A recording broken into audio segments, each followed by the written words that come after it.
SI గారు ఎందుకు వచ్చారండి? రుద్రకి జరిగింది యాక్సిడెంట్ కాదనిపిస్తోంది. అందుకే నేనే ఇన్వెస్టిగేషన్ చేయమని కంప్లైంట్ ఇచ్చాను.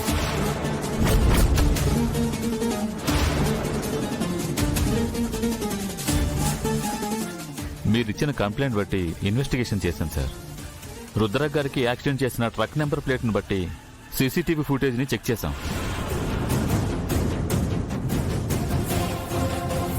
ఆ డ్రైవర్ పరారీలో ఉన్నాడని తెలిసింది. కానీ అతను సుపారీ తీసుకుని ఇలాంటి పనులు చేస్తూ ఉంటాడని తెలిసింది.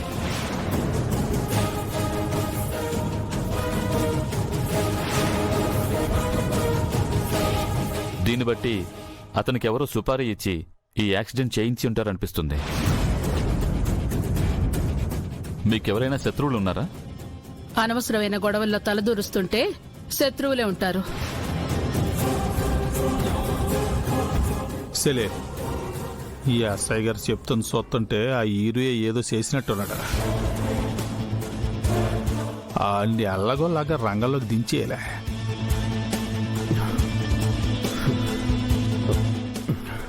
టెన్షన్ పడకు బ్రో, టెన్షన్ పడితే దొరికిపోతాం.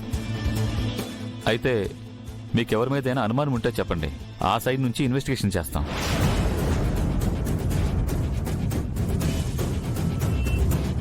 ఒక్కరైతే కదా ఏ శత్రువు అని చెప్పాలి?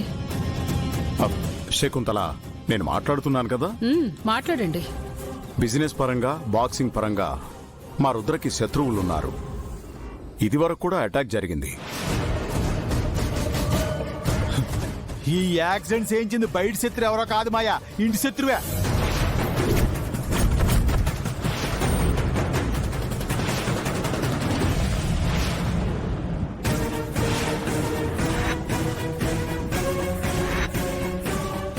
ఇంటి శత్రువా?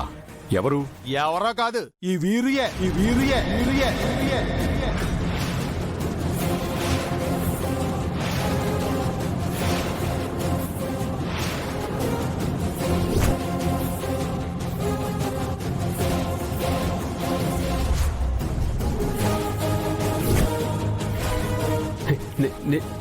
నేనా?